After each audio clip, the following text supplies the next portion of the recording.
everyone, we're at the Metaweek Day 2 and I'm very happy to introduce VESA, the Mixed Media Digital Artist. Hello! Hello, AnnaMaria. Nice to see you. Wonderful to be with you and talk about art and the metaverse and all good things. Amazing. So VESA, can you tell us about your journey being the digital artist? Yeah, sure. I mean, I started when I was 5 years old with my parents' pots and pans. I turned them into a drum kit and drove everyone insane in the house, of course. And then evolved from there to have some bands, and then I went to film, and I became a professional filmmaker. So through that, I did a lot of digital filming and digital post-production and those kinds of things, because that's right around the time in 2000 that analog was really transferring to the digital. And some people were saying that digital will never catch up, it'll be blah, blah, blah. And, then after being a filmmaker for about a decade, I had a crisis of everything, because I was sort of making things just to pay the production company bills, and that's not what I got into this for. I was admiring Ridley Scott and David Fincher and these A-list Hollywood super directors and the worlds that they generated. And then I realized that I could maybe body paint someone and photograph that process, and through NLP, neuro-linguistic programming, help them sort of transcend their state of mind, and maybe that's how I would capture something that would be really worthwhile. And then play with paint and do macro photography of paint and then put it together with Photoshop. And I realized that by doing that, I had sort of done something that no one else was doing. But that led into some trouble, because the art world, per se, they were asking me, where's your oil original? Where's your, what is your canvas? How can I buy the original? I don't want the copies. And I'm like, it's a file, it's a digital file. So before the age of NFTs, there really wasn't, I had to do different things like print them and paint on top of them and all those kinds of things, but I never really got to sell the originals. And then of course that's the reason why I was so early on NFTs and crypto art. And when I realized what Bitcoin was, how that was going to lead to NFTs and all those kinds of things, then I was full in 2017.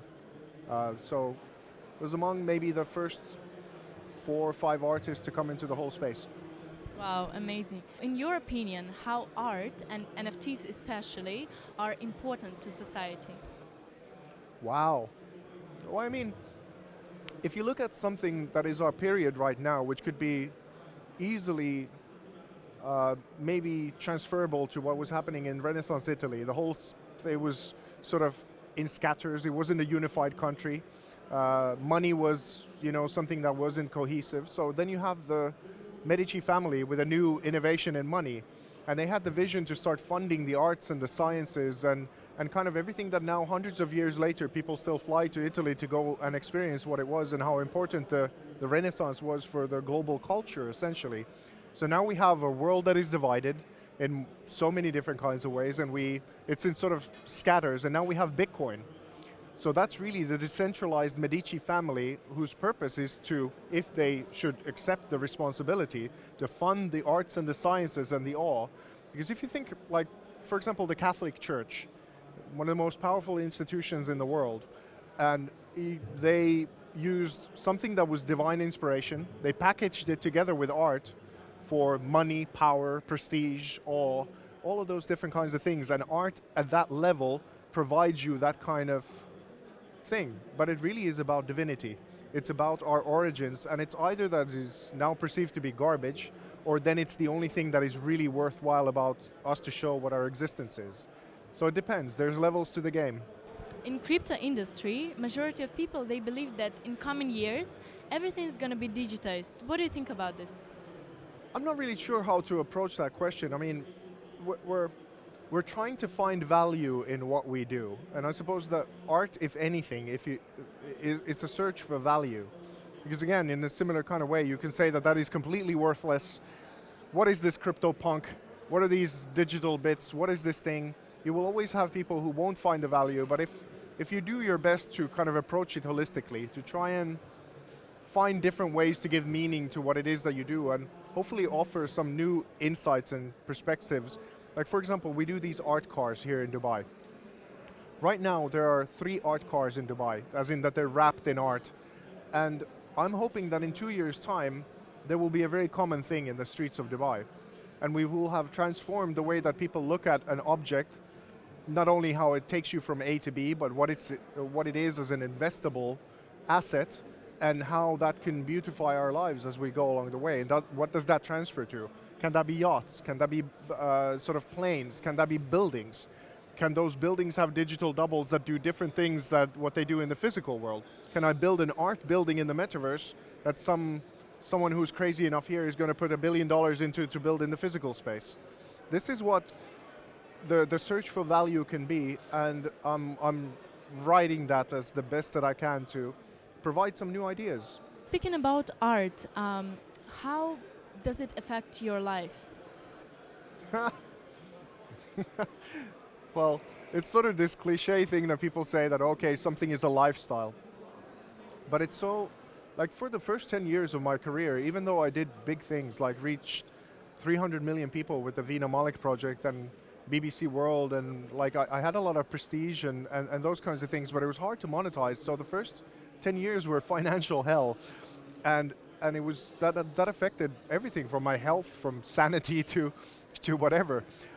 And it's still an incredibly difficult game to play.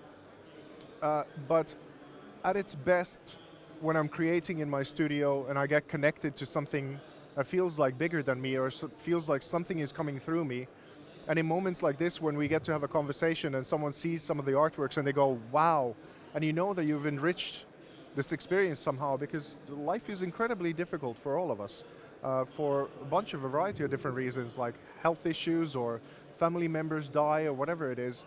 If there's something that we can do that provides meaning to our lives, I think that's what it is. I have to love it, because any rational person would have given up by now. And I think that's the message for entrepreneurs. It's the same for, I don't know, inventors or whatever it is. It's so difficult that if you don't love it, you'll quit.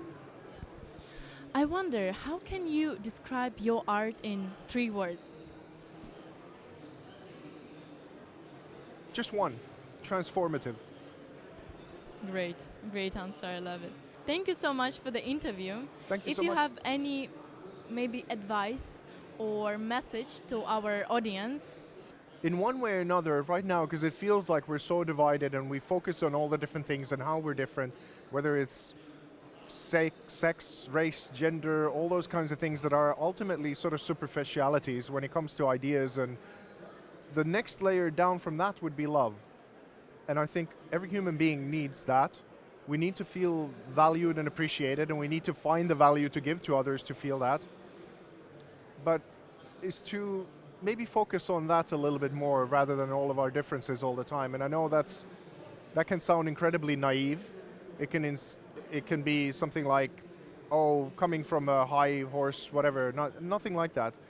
But every time I've had these experiences, that is a connection, an authentic connection between a human being, or you feel that we're a part of this together, and how can we help one another or make the world a little bit more beautiful.